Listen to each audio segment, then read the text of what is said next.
There we I go. can hear you. Shalom. Erev Tov, as we say in Hebrew. Good evening. Good afternoon to our guest. My name is Dr. Tova Goldfein. This is TMS Roundtable.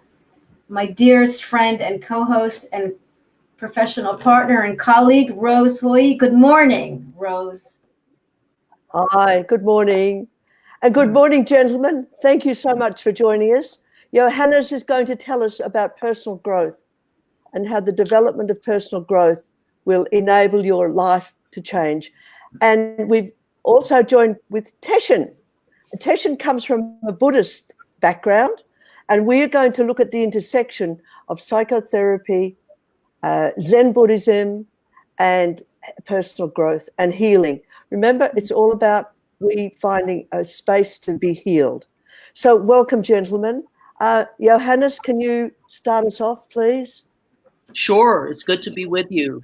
So yeah, I have some thoughts. Whether or not they make sense, I guess we'll find out. It seems to me that it's fairly safe to assume that if we're drawn to some kind of path of personal growth or transformation, it's probably because in some way we're suffering or at least dissatisfied. And that could be that we're in chronic physical pain, right? That is no fun.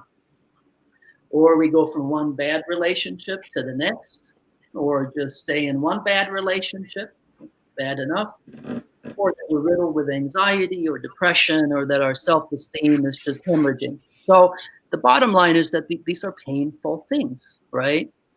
And so some of us are drawn to a path of trying to do something about it. The crux of it is, from my point of view, that in order to solve a problem, and that means really any problem, we have to first understand the nature of that problem. And when it comes to a problem like suffering or mental anguish, that understanding, it needs to be more than just intellectual. It needs to be experiential.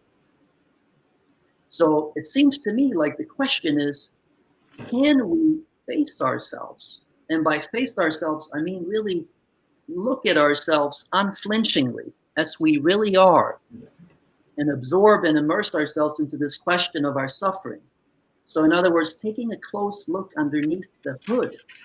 Because if we can do that, we might get some of these understandings that really begin to move and shift things around for us.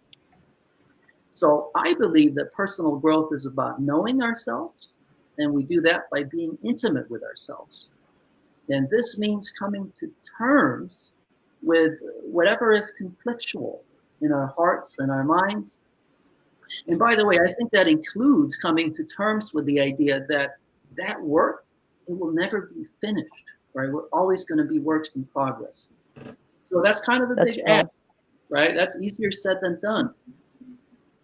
But as we're heading down this kind of a path, it seems to me that one of the things that people at one point or another become aware of is how intricately connected our suffering and our dissatisfaction is with a need to avoid the immediacy of our direct experience, avoid the full range of our feelings. And by the way, this need to avoid is often largely unconscious. So, but if we can learn, by the way, the irony of that, right? If you think about it, that the very effort to turn down the volume on our pain and suffering really end up cranking that volume right back up. But I believe that if we can learn how to attend to this kind of a fundamental escapism, that we might be able to untangle ourselves from it long enough to gain access to deeper parts of our being. And it's really at those deeper layers that the real growth and healing tends to happen. So I don't want to put you guys to sleep, but I'll just summarize this by saying that personal growth is about knowing ourselves. It's about being intimate with ourselves. And we're intimate with ourselves by attending to the fulsome flow of our own experience. And at some level, I think this requires that we give up on self-denial, that we give up on trying to be pure or perfect, but actually instead become more fully human. So less pure, more whole. And I think that's where it's at. And I think Sigmund Freud probably said this a lot better than I did when he said, it's about making the unconscious conscious. Yeah. Yeah. Yeah. That's great, Johannes. That's true. Yeah. Yeah. Yeah. If I could jump in. Now, Teshin has actually. Yes, do please. Yeah. Can I just introduce you a little bit more? Sure. Teshin is also an ISTDP psychotherapist. So he's taking two angles in our conversation. So we're going to be exploring more of that spirituality and how it enables our lives to be more, what would I say, expansive and more capable, actually, of doing that exploring that Johannes was talking about. You know, that need to avoid then becomes less evident. Sorry, Teshin, I had to add in that little bit. No worries, but thank you. And by the way, thank you for having me on today. It's a real pleasure for me. So Johannes hit on a number of points that really struck me. First of all, not coming from a Buddhist point of view, but actually from the Western tradition, I think it was Socrates who said that the unexamined life is not worth living. So knowing thyself is rooted in going back to the very fundamentals of Western civilization. But the Buddha, he had the same thought, and his experience was that we do suffer. Just to be born means to suffer. And people often look at Buddhism, if they're not familiar with it, as kind of a path that really emphasizes suffering. But just as much, it actually emphasizes the path out of suffering. And you, Johannes, mentioned the different types of suffering that mental anguish and physical pain and all these kind of things. In our tradition, the way we see it is there's a real difference between pain and suffering. That suffering is sort of what we heap on top of our natural condition, which is sometimes to experience pain. And so in the Buddhist tradition, there's this image of a wheel. And this wagon wheel turns, but it doesn't turn smoothly. And it sort of wobbles. And this is oftentimes our experience in our life, is that our life goes, we live day to day, but often there's a sense of dis-ease, a sense of that something's not quite right. And so even short of acute, really pronounced suffering, there can also be just the sense of anxiety about being human, about what we're supposed to do with our life, and that can sort of be a low grade type of thing that operates in the background. So the Buddha recognized all of this and said there's something we can do about that. But first we have to recognize the cause, which is that we are in this kind of push-pull in life. We're always pushing and pulling, clinging to things that we want and denying or pushing away, as Johannes, you mentioned, this denial of not wanting to look at ourselves. I think you used the word unflinchingly. It takes a lot of courage to do that. But we suffer because we want to push things away or cling to things. And if we could put an end to that, and as you say, to face our life squarely, we would have a better opportunity at getting some kind of freedom from that being tossed around like that. Makes sense to me. Yeah. So when we talk about that, we also have to have a methodology of doing it. It's all right to talk about it. Tell us more. That's right. Yeah. Yeah. Well, that's exactly right. And most of us do want to get out of suffering, but we don't know how. And so I think it was Einstein who said you can't solve a problem with the same kind of thinking that got you into the problem. So it's very difficult to see ourselves clearly, isn't it?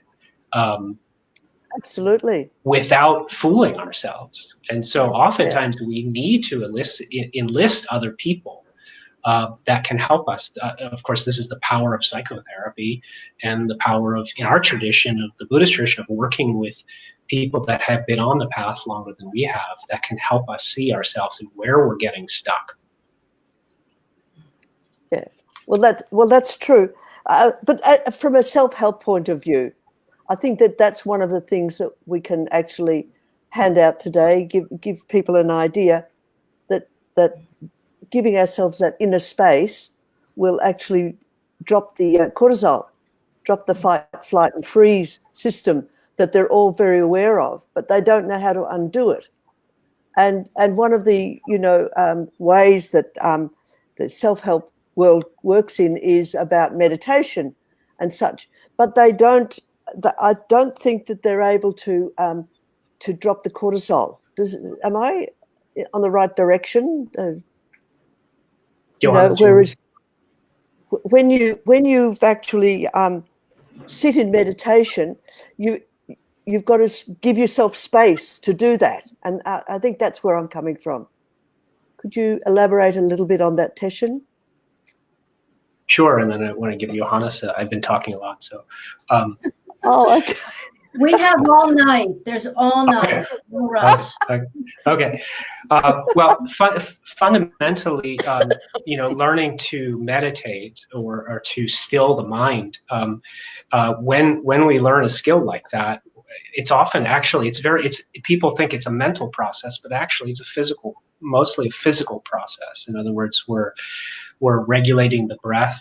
We're working with the posture. And in that attending to the body, we are regulating the nervous system. I forget. I always get confused about the different nervous parts of the nerve. I think it's the parasympathetic nervous system gets activated because we're sending the signal that it's to sort of go into what do they call that? The rest.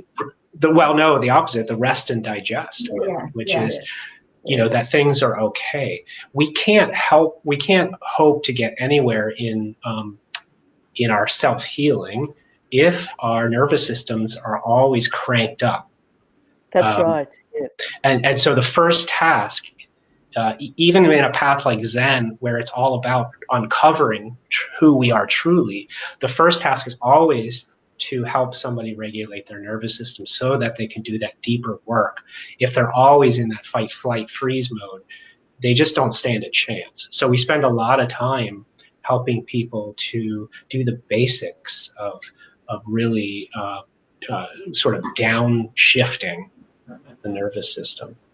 Okay, so how do you do that is my question. Now we've come to the big question. The nuts and bolts. Exactly. Yeah. So how do we do that without going to a monastery? Johannes? Oh, well, my mind is going to, in ISTDP, what we talk about, the anxiety being in the optimal range within the window of tolerance. So I'm actually thinking about that, yes, we don't want our anxiety to be too high. It's not therapeutic or healing. But if we're going to get some work done, we also don't want it to be non-existent. There needs to be some activation, this sort of optimal window. So I know that doesn't answer your question, but in terms of regulating in meditation, I'll actually defer to Teshin for that. But in therapy, we help the patient reflect on their experience. We engage the executive functions. That's how you can begin to calm the nervous system. Yeah. And we do that in the therapy session by asking about feelings, which is, as Johannes said, that's the last thing we want to know about. Isn't that right? And it creates so much anxiety.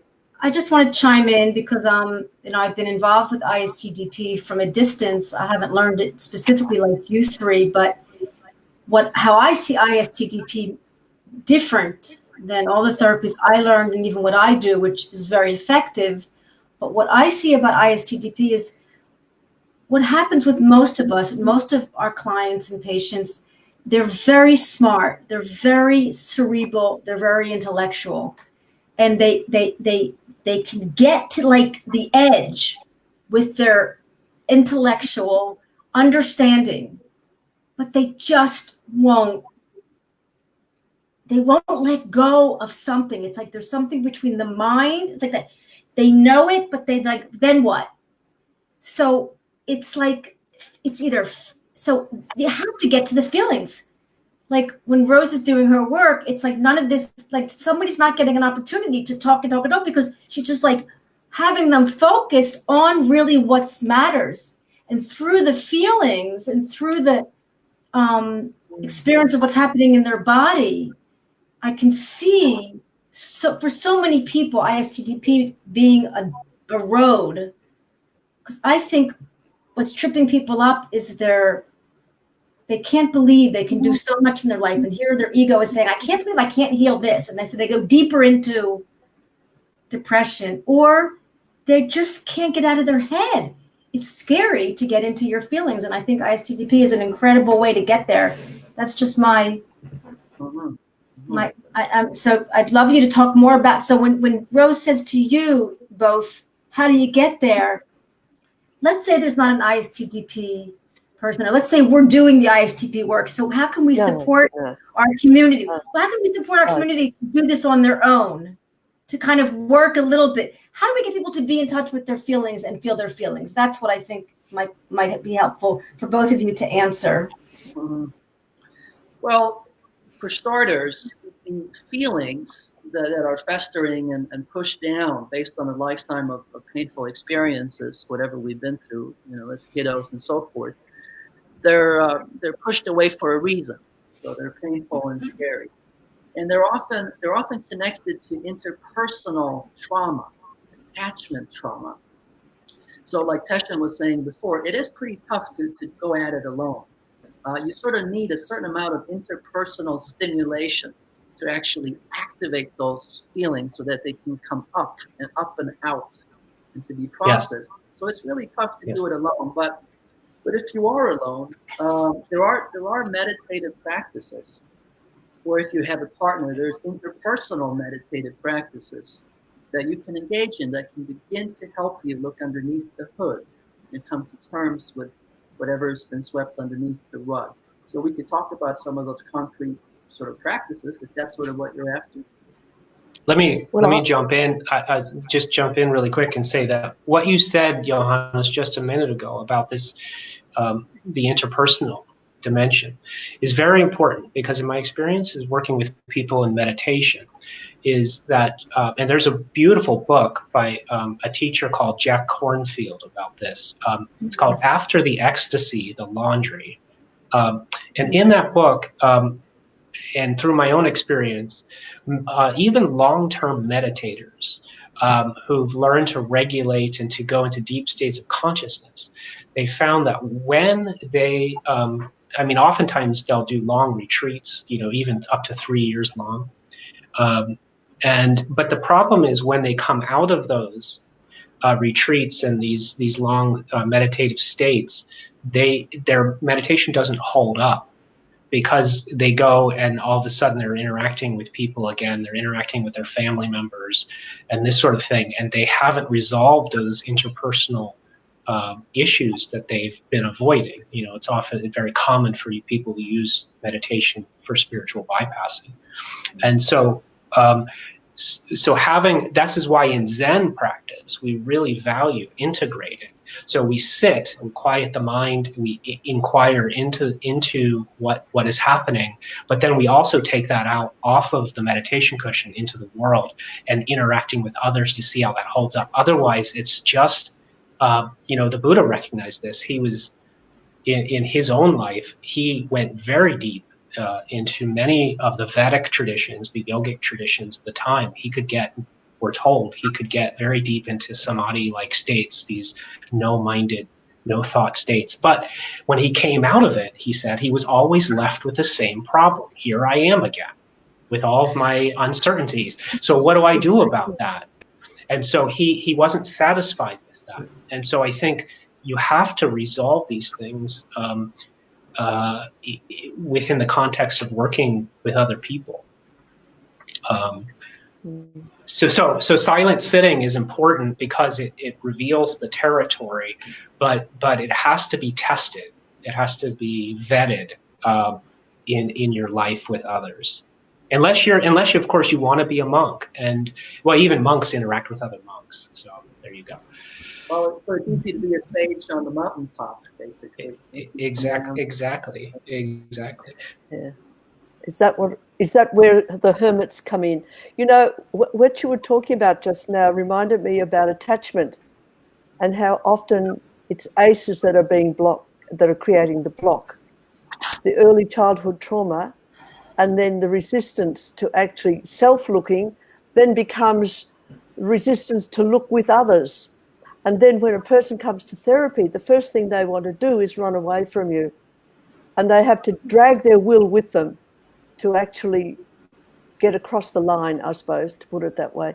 And that's where that whole notion that if we don't have a solid, secure attachment, then it's very, very hard to go out into the world, as you say, and not lose that meditative state. Am I expanding your comment? Yeah. I think so. And you know, there's a psychologist. I think he was at Harvard, Jack Engler. I don't know if any of you have heard Jack Engler. He once said something like, "You can't be nobody, or you have to be somebody before you can be nobody." And in other words, you have to really have a sense of groundedness and a resolving of your personal traumas before you can hope to I mean, we're talking about these deep meditation states. Those are oftentimes actually aren't even available to many people without having a real basic sense of well-being, and so that has to be attended to. In my own personal journey, that was the case. I didn't think I needed psychotherapy. I went straight to a Zen center as a young man. And kept running into block after block after block in these retreats. And I had no idea. And the teacher didn't know. He wasn't psychologically savvy. In fact, I had a lot of what we would call transference issues in psychological terms, meaning I was projecting a lot of feelings onto him that were meant for my own father. And I had no clue. I had no idea that these things were in operation, and it wasn't until talking with a few people that were much more attuned to these things that I knew that I needed to do some of this basic work on my feelings before I could get to what it meant to be more fully human, which is in Zen, which is much more expansive than what we might take it to be. But anyway, so that's my own personal take. You know, that we oftentimes need to do that personal growth first. Wasn't it also Jack Kornfield, the Buddhist teacher, who also said that until you have wept deeply, you really have not begun to meditate? Wow. Yeah. This is so true, Johannes. And somebody, I think, on the side here asked a question about demons coming up during meditation and things. And that's my experience is when we calm the mind down through meditation, regulating the nervous system, letting go of thought, what happens is it stirs up unconscious material. It's stirring the pot. So the upper layers of the mind, it's sort of like a lake. The waves on the surface become still, but then underneath, all that stuff that's been buried begins to surface. And if we don't have a real groundedness, that can really cause a lot of heartache. But no matter what happens, feelings do get stirred up when we're sitting, and they need to be addressed. Sometimes it's okay, I'll deal with this later. And that can be a healthy response, or if we're not careful, can also be an unhealthy response. But certainly, a lot of feelings get stirred up. Apropos this topic, it might also be helpful to talk about different ways of meditating that can help people depending on where they are. So if you are in a position where you feel really overwhelmed, you're just flooded with anxiety or there's too much pain, I would actually suggest that you want to engage in more of the mindfulness practices where you're actually creating some distance. You're observing and learning about the experience. And you're creating essentially a container for being able to hold the experience. If you're someone who's really stuck in your head and very analytical and you're tense in your muscles, you're not nauseous, you don't lose track of your thoughts, then you're in a position to do more of an absorption practice where instead of observing at a distance, you just really immerse yourself. So there's different kinds of meditation, and depending on who you are and where you are on the path, it's really quite important which way you go. You don't want to do an absorption practice if you have really queasy, a lot of nausea, or you're losing track of your thoughts. Yeah, that's exactly right. We in our lineage, in our tradition, we really distinguish between what you're saying, this mindful observing capacity, building the ability to watch our minds, to see unbiased what's happening. That's a huge skill. In fact, in my early training in Zen, I wasn't taught that. I was taught to be mindful of my doing the dishes and being careful how I cleaned the bathroom and all this kind of stuff, which was great life training. But I wish I had been taught more that observing self, the ability to watch and see clearly as my mind produced thoughts and feelings and what was happening, and to be able to tolerate that without getting involved. So for your listeners, this is the most important skill that they can begin to develop, is to watch and see the landscape of their thoughts and feelings, and the wish to avoid them. You don't have to, in the beginning stages, you don't have to say, I'm going to face all this. All you have to do is, or not, you don't have to do anything, but a first step might be, okay, I'm not going to try to stop these. I'm just going to, or I'm not going to try to have these difficult feelings. I'm just going to notice the resistance to them. I'm just going to notice this. You can't skip that step. And then this other kind of meditation, in Zen, we call this no-minded. So there's mindfulness and no-mindedness. And no-mindedness is Johannes, I think you said this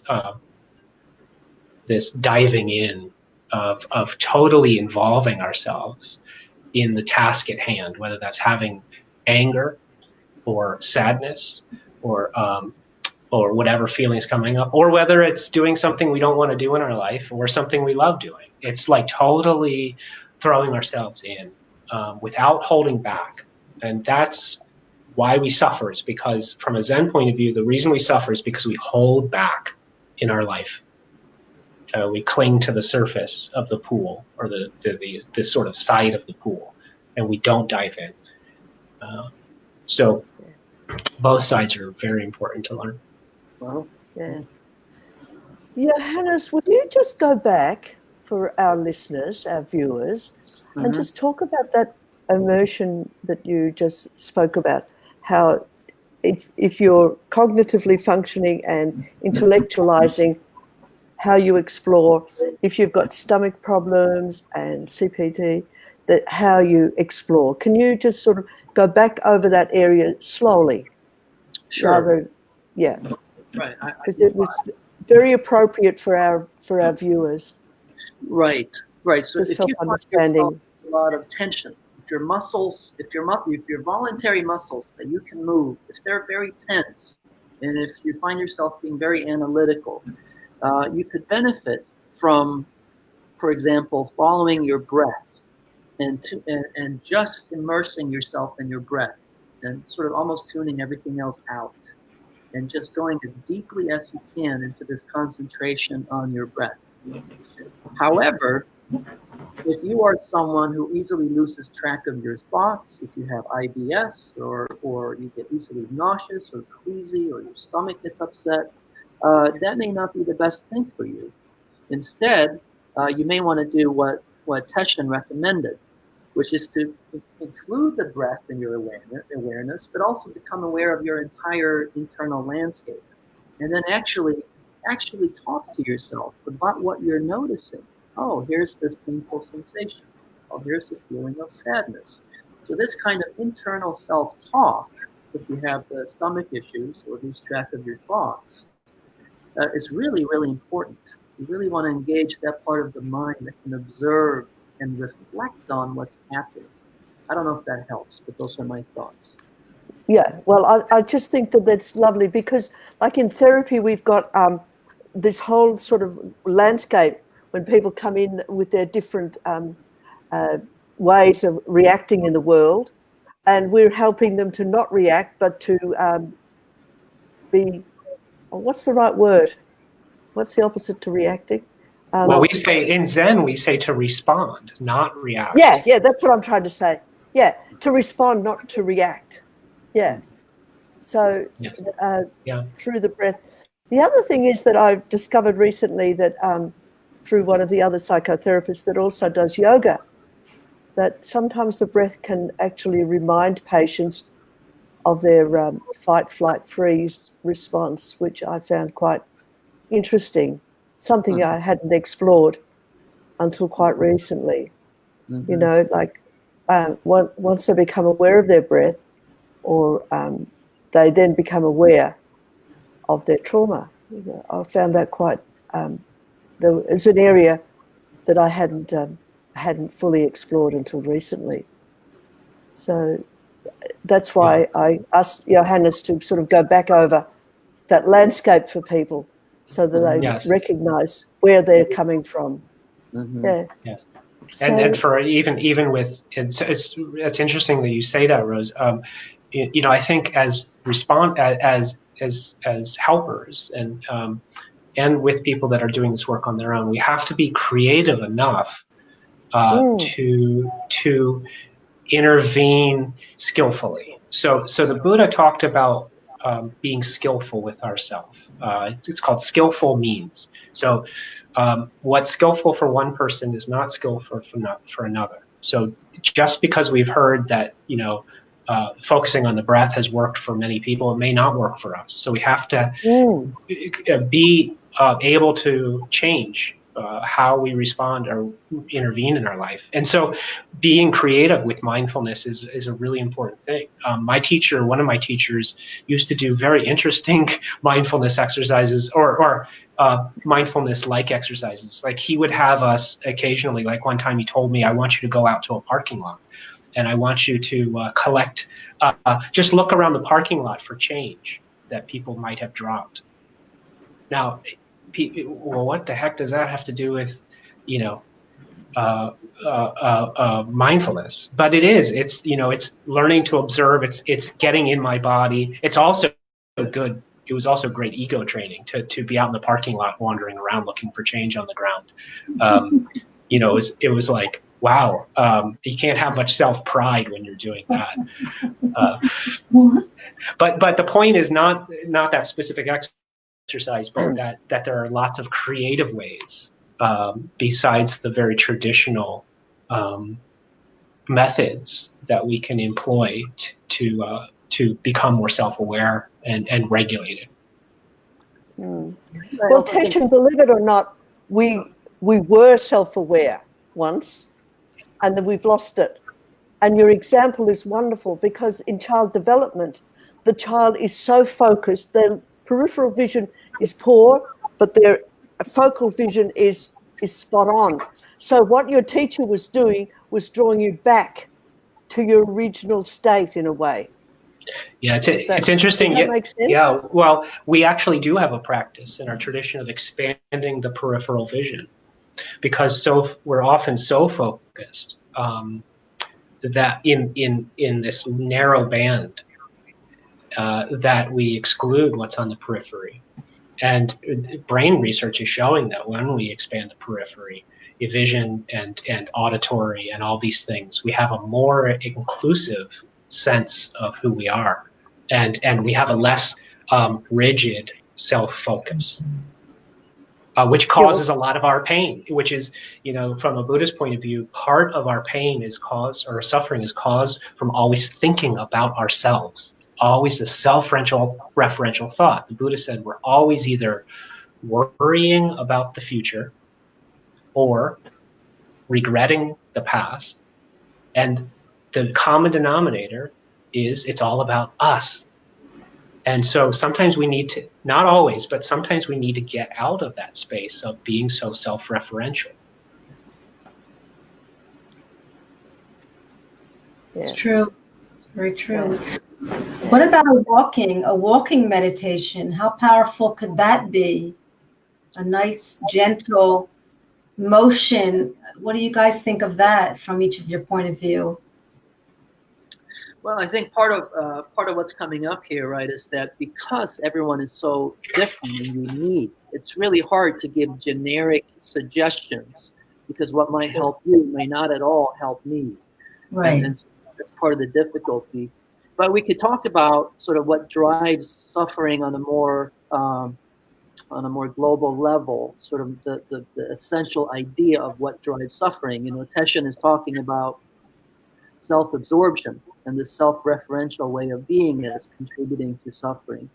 You know, my mind goes to Dr. Davenlu, the founder of ISTDP, and he talked about character neurotics and symptom neurotics, and they're different animals.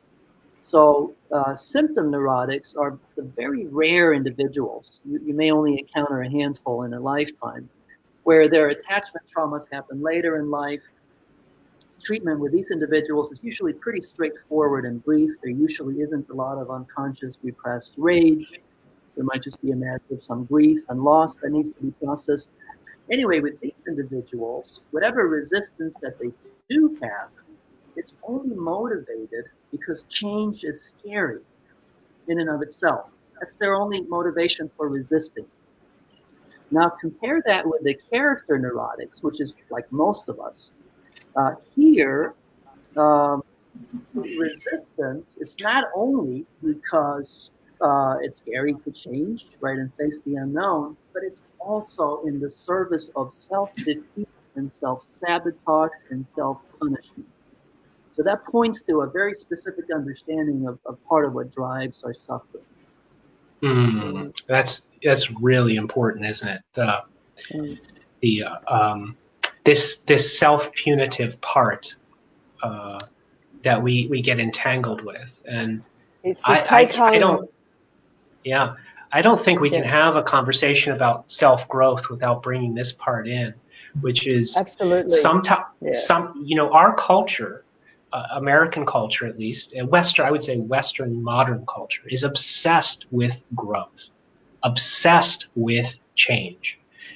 We have, endless growth is our sort of model that most of us buy into or are brainwashed into from a very early age.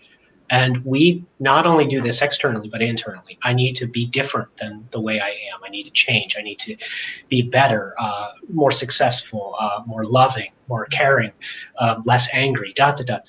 And this itself can become self-punitive, where we want to change so much. And so a huge part of the path, as I see it, is actually acceptance of where we are right now. Being okay with all of our humanness, all the messiness that's inside of us, that we're not going to get to some place. This is the myth of change, is that we're going to get to some place in our life where we've all got our ducks in a row. We've figured it all out, and everything is peachy keen. Well, let me be the first to tell you that will never happen. Exactly, except for the Buddha. No, the Buddha was a human, and he died from mushroom poisoning. So, really? Okay, but what about nirvana? This is the what do you call it? The epitome of of humanness. Yeah. Yeah. Well, it's not what we think it is. Okay, we'll share. Nirvana means extinguishing. It means in Sanskrit it's to extinguish a candle flame, but it's misunderstood. We're not trying to extinguish our humanness. We're not trying to become non-feeling and there's a lot of misunderstanding in Buddhism. What we're trying to extinguish is greed, hatred, and ignorance. That's right. Okay. Yeah. So the pinnacle of human development in Buddhist terms is actually accepting what is here right now, and in the full, as one teacher said, the full catastrophe. The full catastrophe. Okay, change that word for a moment to full freedom, because we're talking about personal growth, and the whole idea is that we need personal freedom, but freedom not to be selfish, not to be too altruistic, but freedom to be what? Can you expand on that a little bit? Because that's what we all aspire to. And when I brought up the word nirvana, it was from the context of getting rid of the ego or the punitive superego that's bashing us up, maybe. So, anyone comment? Johannes? Well, my mind goes to when Teshin is talking about how the very notion of growth can become co-opted and hijacked by the self-punitive system. My mind goes to what I was saying earlier about self-denial, and that as long as we're trying to be pure or perfect, there's parts of our being that we're deeming impure and imperfect, and then we're trying to get rid of those parts of ourselves. And that's a recipe for internal conflict and being divided internally, having internal acrimony. And so that's why I'm saying that we have to, instead of trying to renounce parts of who we are, we actually have to renounce renunciation itself and just be all that we are. And so that tends to lead to a certain peace of mind. I don't know about freedom from greed and hatred and ignorance. That's kind of above my pay grade. But I can tell you that it leads to a certain peace of mind. Yeah. I mean, that's what we're looking for, isn't it? Peace of mind. That's freedom, isn't it? Right. But what happens is that's the balance. And then we don't feel comfortable there. It's like if we're not doing, then how can we be? It's like learning how to be. So we're back to like learning the way we were as a child, carefree and being, and just doing because we were told to do. And now we're adults and we don't know how to be, and we're in a struggle. Because I think so. This is the conflict also. Forget the meditation. Forget why can't we just accept who we are, where we're at? We had trauma. Let's learn to integrate it into our life, as Michael Brown says, to integrate it and accept it. But it's almost like, well, I have to struggle because I want to grow. And we're back to what Teshin said. It's an interesting cycle. Right. Yes. And that's the cycle is the problem. It's the mental cycling, the hamster wheel, the mental hamster wheel that we're all on. And so there's nothing wrong with change. There's nothing wrong with acceptance. There's nothing wrong with this back and forth that we go through. But when it feels like a mental hamster wheel of never finding any real peace in our life, that obviously is where our problems begin. And so that's actually talking about nirvana. That's what the Buddha says was we're trying to get off the wheel. We're trying to get off that wheel. Yeah. Wheel of samsara. But, responding to you directly about, being uncomfortable in just being, I think it makes sense to start where we are. And if that's where we are, if you notice yourself being uncomfortable with just being, you can attend to that. You can be with that discomfort and just go, wow, here I am feeling really uncomfortable. And just stay with that and see where it takes you. It's that sort of thing. Excellent. Yes. Yeah. That's the beautiful thing about silent sitting. In Zen, we sit still. We start by teaching people how to maintain an upright posture, to attend to the breath in most cases. But the most important thing is that we learn, we ask is that people don't move during the sitting. That's probably the most important, one of the most important skills that we learn fundamentally, is not to move, not to squirm, not to shift, not to run, and not to hide. And so this is both physically and mentally, is we're just learning to be with experience as it unfolds without needing to check out. That, if I could teach people how to do that, that would be a successful, I think, a success story. Yeah. Well, you obviously do. Well, I hope that's one of the things.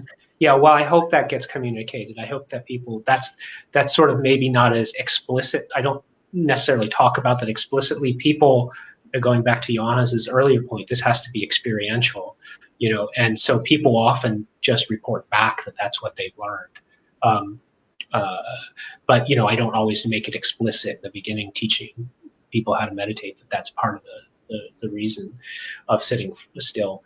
But people report, wow, I'm so used to, as soon as I have a headache, I take some aspirin.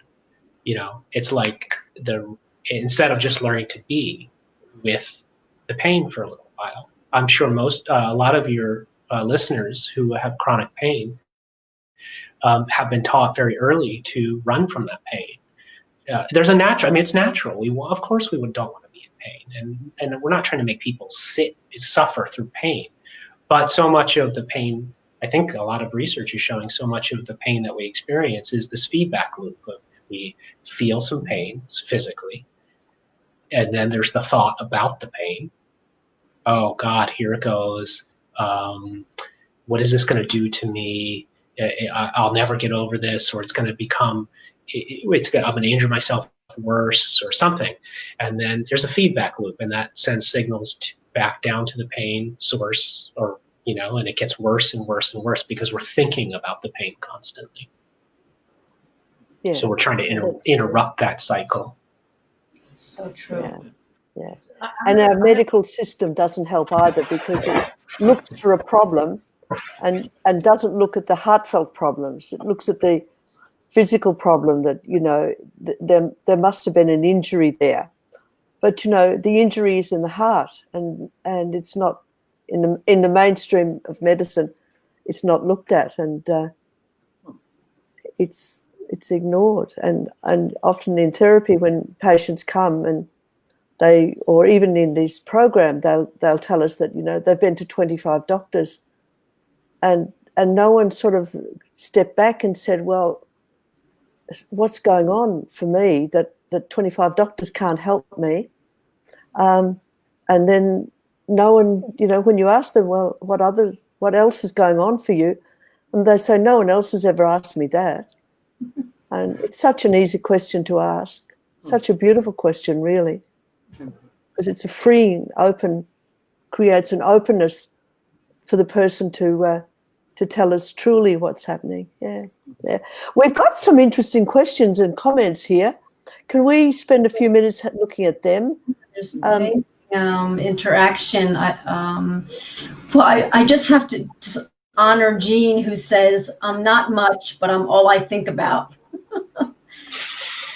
Thank you for coming forward and be with the most humility to say that, because we all have that slice of us in us, because it also, our ego can work for us. It's just about balance. If it's not, it's about balance. So, Mia shared about a process that was too much for her regarding the meditation and the breathing. You want to see the question, Rose? You want to share can you see it? Sure, but that's what I was talking about before. Yeah. Depending on a person's trauma and their background, the breathing can actually reenact the fight, flight, freeze response. Right. And that's why I said to Mia privately to retreat, because she obviously needs to look at the landscape more rather than the internal. Yes. And that's why I asked Johannes to expand that a little bit more, because all these therapies and all these options, they're almost tailored to like one person, what's it? One person's meat is another some say, you know, what's great for one person isn't great for another, and we have to calibrate what we can do and what we can't do, and that's why often in the health system, our patients often go to the doctor as though the doctor has the final say in their internal process. And that the doctor who they see for 15 minutes at the most knows all about them, but the doctor doesn't. He only looks at the X-ray and says, "Oh well, you know, you've got a stenosis there," but they don't ask about the stenosis in their heart, the emotional stenosis. Yeah. Yeah. You know, at its heart, ISTDP that we've spent some time talking about is an intervention response model. So we intervene, and then based on the patient or the client's response, then we tailor our next intervention. It's not a formula that we have in our head. Right. And so we tend to do that with ourselves as well in our life as we become formulaic. And we beat ourselves up when the formula doesn't work for us. Wow, very smart. So we want to be able to say, okay, dip your toe in.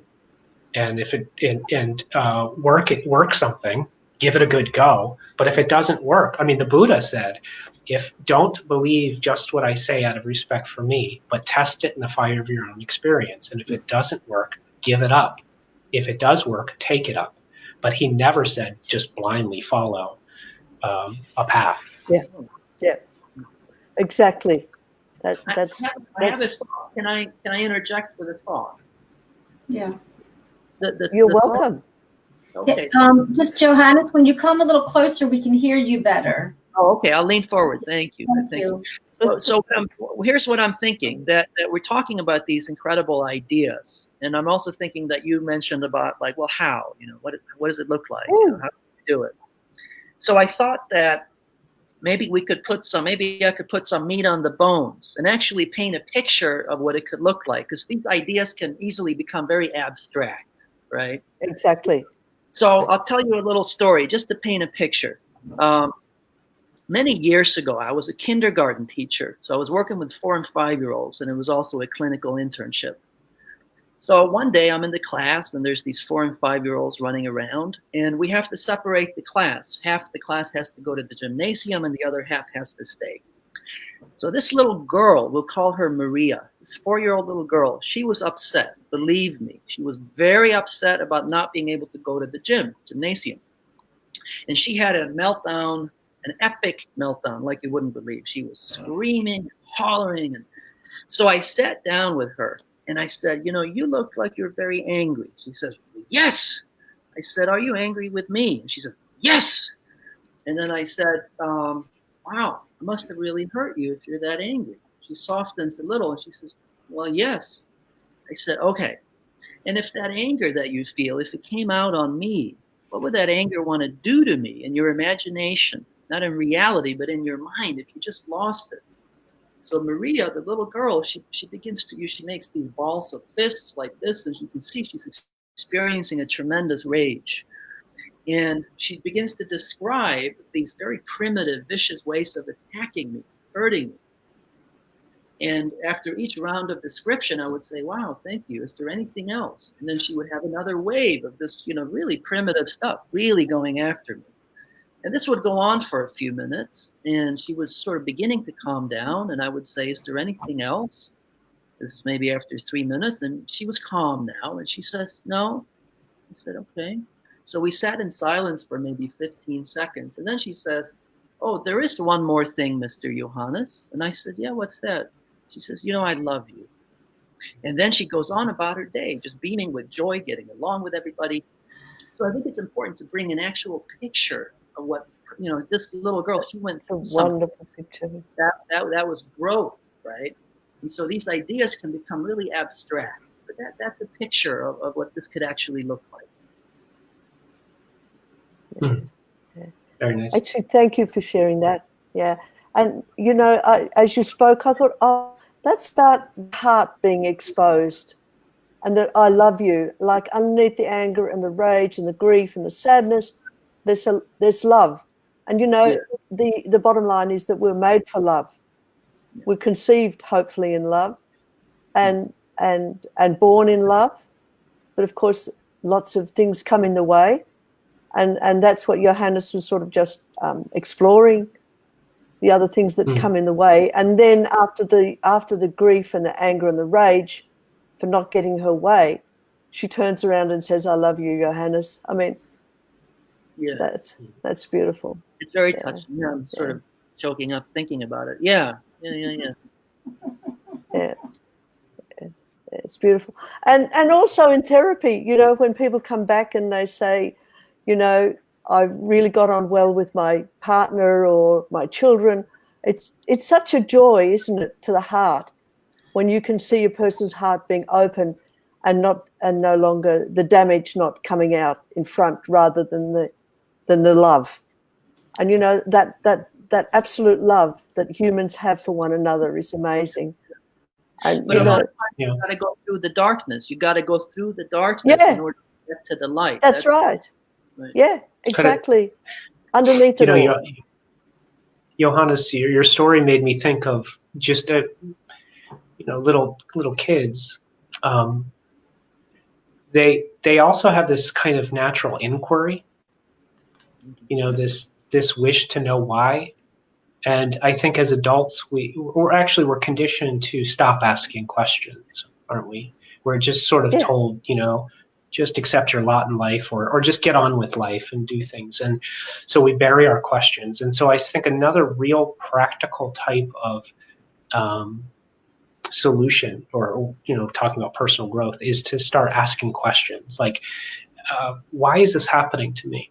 You know, and not in a sort of like existential, like why me kind of thing, not in a sort of, but like what's really going on, like getting curious about what's happening, and just like a little child, really, what's causing this? And if we can do that on a regular basis, like rather than just trying to plow through something or deny something, but instead we get curious, why is this happening? What's really going on? Well, we find out so much. And it can change the whole system. So in Zen, we put a heavy emphasis on inquiry. Excellent. And it's the first step in Davenlu's central dynamic sequence, to inquire. Oh, we lost Rose. Oh, I'm gone. No, come back, Rose. I have your voice. That's weird. Anyway. Yeah. I can hear you. As long I was saying that the inquiry is also the first step of Davenlu's methodology, which is inquiry, trying to really understand what's going on here. What are the most intimate thoughts and feelings? The other thing that when you mentioned that, I thought that lacing together of the person that's in front of you having this sort of story right across their lives, and that whole, you know, what happened then is happening now in a different way. Can you sort of just talk about that a little bit? Because that's part of the inquiry that there, in Michael Galinsky's All the Rage movie, he comments that, or the dad or whatever in the movie, comments that the main player, the main actor is the person that's having the experience. And they're having one experience in childhood or whatever, and then they're repeating it over and over unknowingly, you know, without having any concept that they're the main actor in the play. Yes. Teshin, could you just summarize your question, Rose? I have a sense of where you're going, and I have some ideas, but could you just, like, in a sentence or two, just... Okay. Absolutely. We're the main actor in our play, and all the other people in our play are the bit players. But sometimes we give the bit player the main stage, but we're actually the actor in our lives. I see. Okay. Right. So then when we go to inquiry with a patient in front of us, or, you know, a client, however you want to say it, what happens is we can actually help them see that they have been the main player. Instead of giving the story to the minor actor, they're giving it back to themselves. And we do that by stringing together in our inquiry how this has played out in their lives. I get it now. I get it. Yeah. Some people have a tendency to make other people the main focus of their lives. You're really talking about a form of self-neglect, where you see some people organize their lives, for example, either around giving other people what they want or what they think they want, or denying other people what you want. The common denominator here is that what's actually really best for you falls through the cracks, and you forget about yourself, in a healthy way, not the kind of healthy self-forgetfulness that you hear about in Zen. That's not what this would be about. Right, and to add to that, we sort of tend to externalize, our difficulties, our problems. He's the cause of my problem, she's the cause of my difficulties. If only my wife acted the way I wanted her to, then I would have no problems. Or if my boss just gave me the raise, then I would be happy. So in Zen, we're sort of taking responsibility and turning that light of awareness inward and saying, okay, yes, life circumstances can be difficult. It's not denying that. The role of other actors in our life or external circumstances, but how do we relate to that? That's the question. And taking deep responsibility for what we can do about that. So bringing, our role front and center and facing that squarely is important. Again, it's not self-blame. It's not like, oh, you're the problem. And this is common in spiritual circles, is to blame the sort of self. You're the problem, and if you could just get rid of the self, then you'd have no problems. Well, that's just the ego in a different form. And so we don't want to go down the road of self-denial either. But taking full responsibility is important without blaming. Completely. I want to comment for a minute about a lot of us are doing a process called the presence process.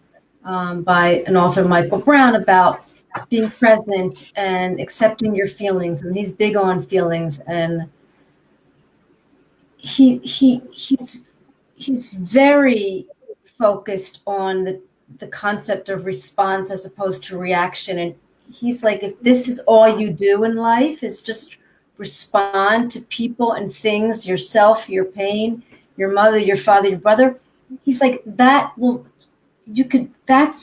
keep you neutral. He didn't say those words, but I saw it as, again, not for everyone, but if you think about it, it's a balance. It's a way, it's bringing you back to harmony.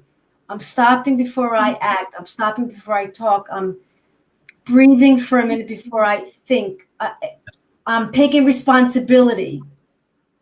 Yes. Yeah. Viktor, was it Viktor Frankl said that, right? The famous quote, between the stimulus and the response, there's a space, and in that space is our freedom.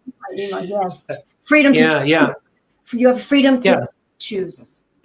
That's right. And that's where we want, that's another skill that your listeners can develop, is that is when something is happening to us, a feeling is arising, an uncomfortability in the body, an unpleasant thought, something external is happening, before we react, we're training ourselves to just wait.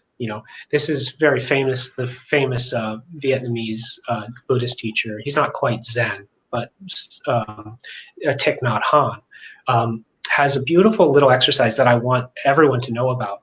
So we all have these little miracles in our pocket, and yet we're complete slaves to them.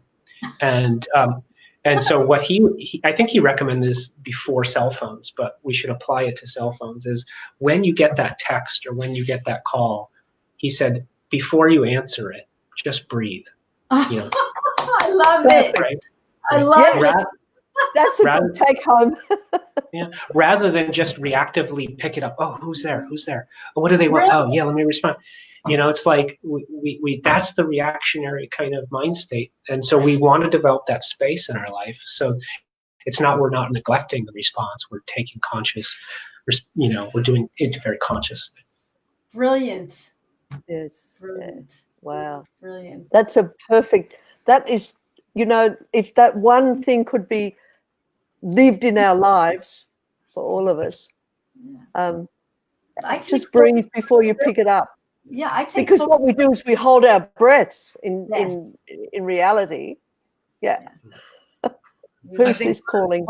Part of the issue, though, right, and we talked about that earlier, is how easily the healthy process of working on ourselves can be co-opted and hijacked by the self-punitive system. So part of the issue is if we forget to do that exercise of breathing, are we then going to beat up on ourselves, right? And true. Yeah. Break ourselves over the coals because we didn't stop and breathe. It's really a tricky situation. It's so easy for the healthy impulse to grow and heal to become co-opted. And that's another reason why it makes sense to find a good, really skilled psychotherapist. What do you mean by co-opted? What is it? What do you mean by that, co-opted? I mean hijacked. In other words, it's masquerading. You know, you're you're raking yourself over the coals because you didn't take a breath before you responded to a text message.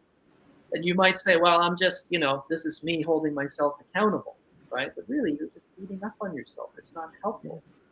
Yes. And in Buddhism, we have this concept called, actually, I don't know if it's Buddhist or not, but I often work with these things, I call near enemies. So, something that looks like something else, but it's actually a near enemy. It's in disguise. And one of the near enemies of mindfulness or awareness is neurotic, being obsessive about in our criticalness of ourselves, watching our every move, becoming hypervigilant of our every move. So people that are tend to be more on that side of things, which I tend to be, more sort of observant of everything. Mindfulness, it can turn into just an over-obsession with self-flagellation or growth or however you want to term it. But it might look like mindfulness to us. Oh, I'm just learning to be more aware. But actually, when we examine our experience, it actually can feel quite anxiety-producing. So we do not want to reproduce that.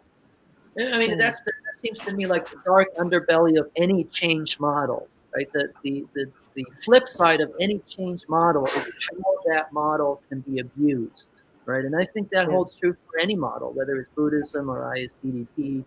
And it just makes sense to be aware of that and have that on our radar screens. Yeah. That's one of the pathologies that many of us hold anyway, isn't it? Continuously, why didn't I do that? Why did I do something else? I should have done that. I should have done something else. So that's a pathology in our lives, isn't it? And we've lost Teshin now. You still here? Am I there? Can you hear me? So now I guess this is musical chairs. Yeah. So is that the streaming from my end because I'm hosting everyone? So Teshin, if you go to the little camera icon, that's how I got back in. Yeah, on the far left. Here it comes. Yeah. Very interesting. Yeah. So I'm going to bring that last conversation, which was very profound, back to balance. And how would we feel like if everyone knew themselves and knew their seesaw effect? How would we feel how do we know, okay, this is balance. This is balance. I'm going to have a little bit of tofu and I'm going to have a little bit of chocolate. Okay, but how in our body, I love sugar, but I also eat tofu. So that's kind of how I balance it, tofu and chocolate together. But the point I'm making is it's an analogy. It's deep analogy. But how would I feel? You could help me, ISTDP experts. If I want to feel balanced in my body and I want our members and our patients and clients to really understand balance, because that's what you're talking about. If I recognize balance, I won't be doing that too much because then I'm overdoing it and I'll be doing it too less. How would I experience balance? Yeah, I have some thoughts on that. First, I want to respectfully reject the label of an expert. I don't want to pressure myself. Right. I don't. Four experts. Yeah, we're together. We have something going for us. You're right. Right. Right. Well, it also is just not true. I don't think I am. But here's the thing. So I'm sorry. So here's the thing. From my point of view, this is my recipe for balance. Everything on the inside goes. No self-denial on the inside, whether it's a mighty rage or a tremendous tenderness or a gut-wrenching guilt, healthy guilt. There's unhealthy guilt too. We haven't talked about that. Whatever's going on the inside, whatever impulses you have, whatever urges you have, green light, let it rip.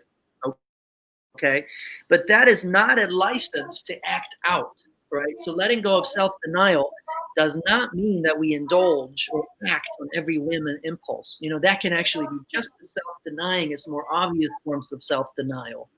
So balance is everything on the inside goes, and then externally we use our judgment and follow our felt sense of what feels right.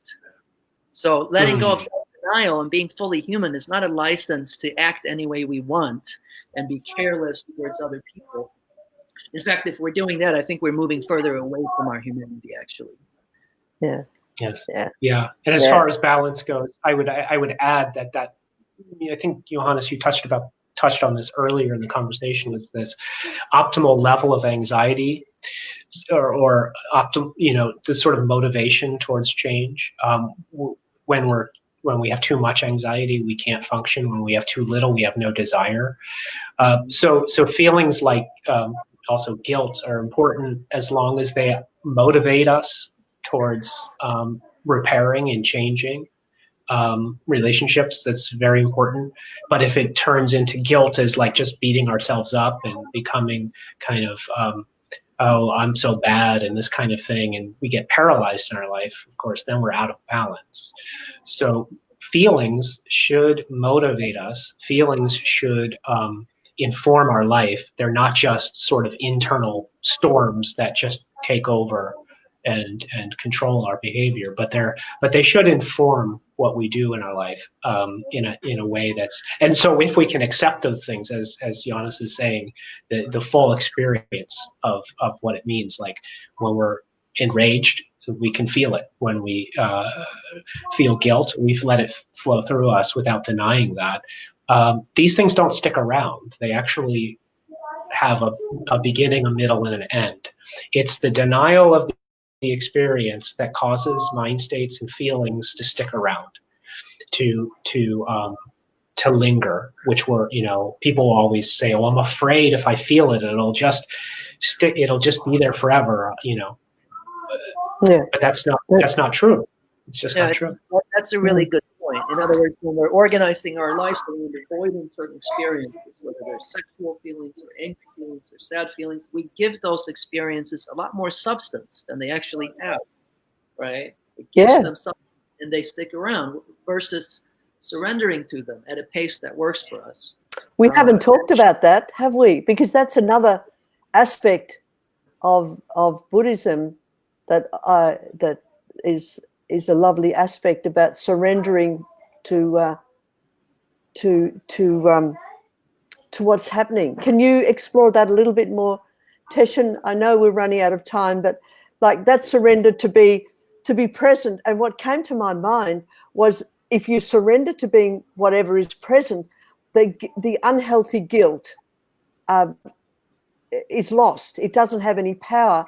And also the other thing that crossed my mind as you were speaking was the whole idea that about guilt, about holding on to guilt. And, in ISTDP, we always say, if it's a healthy guilt, you'll want to make reparation.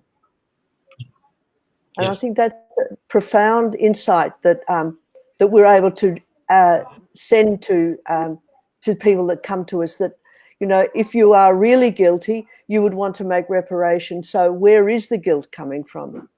But can you sort of expand on that a little bit? Because I think it's an important issue for people in chronic pain. Well, in Buddhism, what you said was, in Buddhism we have this notion of no self, and people misunderstand that to think that we don't have any preferences, we shouldn't have any desires or feelings in our life. But actually, what I've been thinking about lately is actually what most of us would constitute what most of us would think of as what we would call our self. A lot of that is our defensive processes. Is how much time and energy goes into denying experience. Like that's a big portion of what the Buddha called the self. When we simply let experience flow, there really is no self. There's no entity that sort of gets stuck.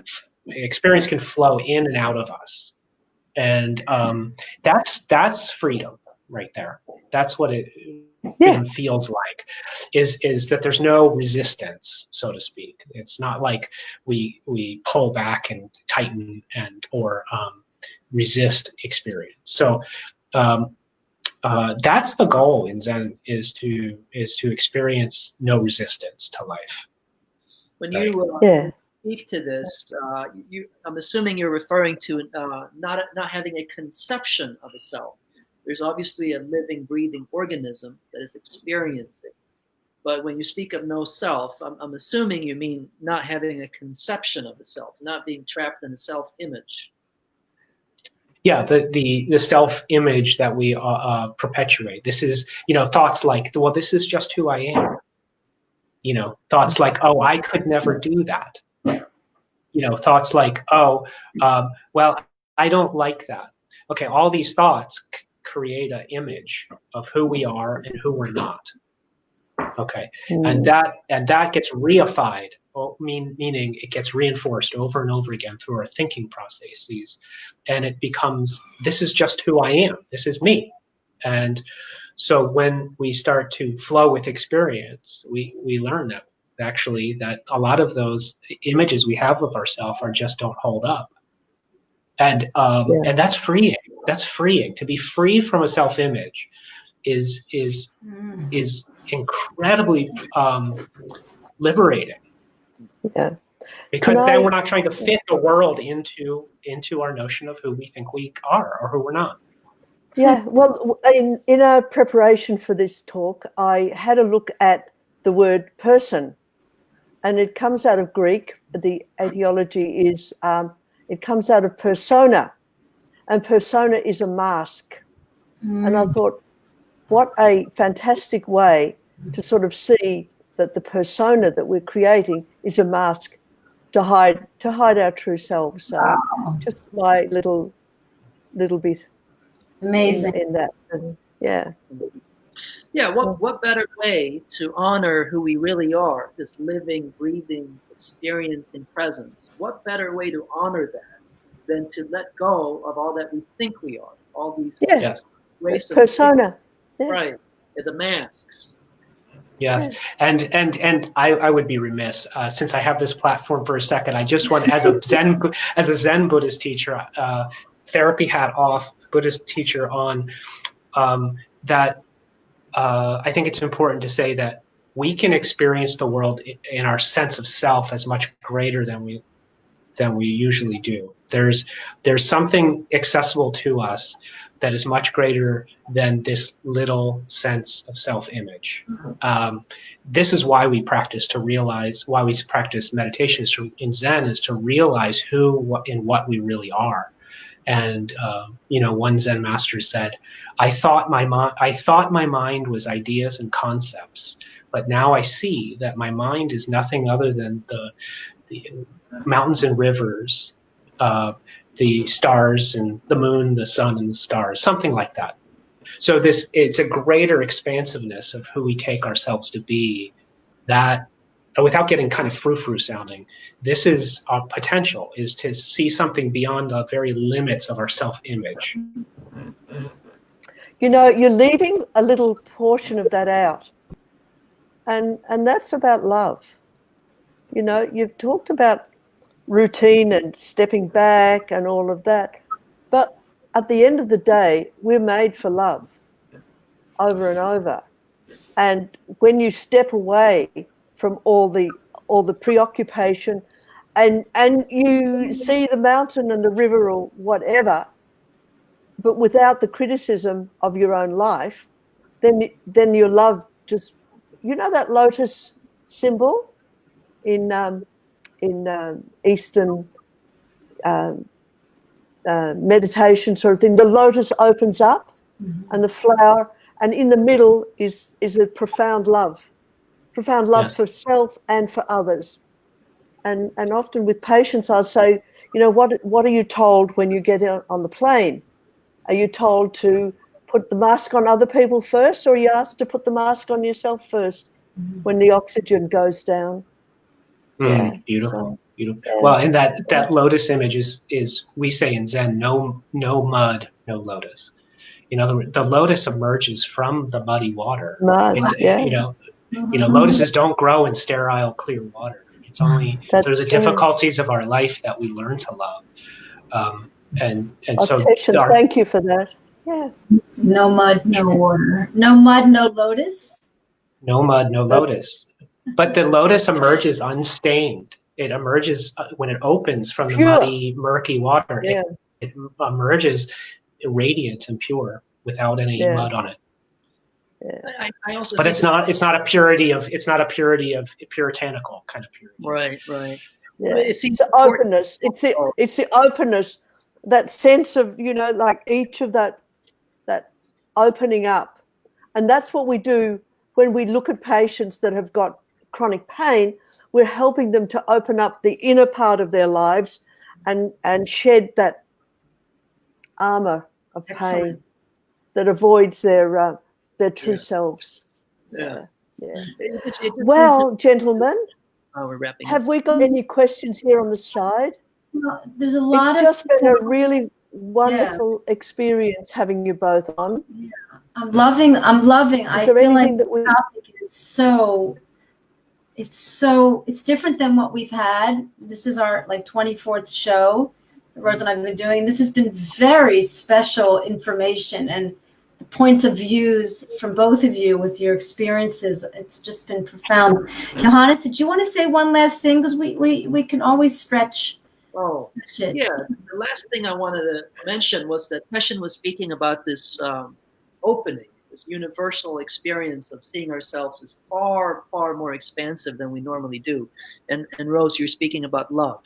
And so I just think it's important to mention that as important and valuable as those experiences are, they should in no way, shape, or form be used to dismiss or neglect the importance of the kind of self-love that would help us set boundaries when we're being treated poorly, for example. So we don't want to make the ideals of selflessness, again, to have them to be co-opted by the self-punitive process. There's nothing enlightened or spiritual about not having good boundaries and tolerating being treated poorly. So excellent. The personal and the universal really need to be balanced. They're not opposite. Really. Yeah, that's true, isn't it? I think that once we shed our sense of not being worthwhile, and also strengthening our will, because in therapy, it takes a strong will to continue on to explore what's going on inside in ourselves. We don't want to know, do we? It's Pandora's box. It's sort of like the bottom of the sea, and who wants to dredge it up and clean out the water and, shine up the brass again? No, it's too hard. Right. It takes a lot of courage. It can be very painful. But usually it's more painful to continue the status quo. When you really look at it, if you just definitely. Yeah. Right. Yeah. But sometimes the status quo will keep us from looking at our hearts, won't it? Well, absolutely. Yeah. So it's a mechanism to keep us away from ourselves, isn't it? So our pain, our suffering, helps us to stay on the surface, away from our true selves. Yeah. Teshin, have you got a goodbye message for everyone? as well? Well, I do. I just want to sort of play off of again what Johannes said, which is we're not into, boundaries are important and this kind of sort of thing. I think that, yeah, I want to emphasize that too. We can't force being selfless. Selflessness isn't something that we can think ourselves into. It's not, or force. It's not a forced fit. It's a natural expression of a clear and open mind and heart. And that can't be forced. And when we're saying, oh, we just need to be selfless, I just need to be more loving, more this, more that, that's just spiritual, more near enemy kind of stuff. Yeah, exactly. So be careful about that approach to self-growth is I should. Okay. Can you take that back to Johannes's example of the little girl? Because I should has got nothing to do with what's going on in the heart.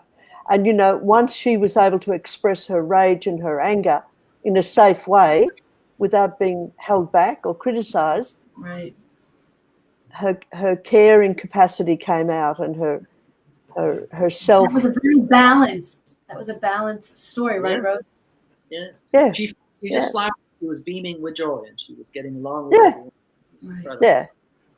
Right. Exactly. Just by being heard, but not only being heard, but allowing that bad stuff to come out that she would consider bad. Yeah.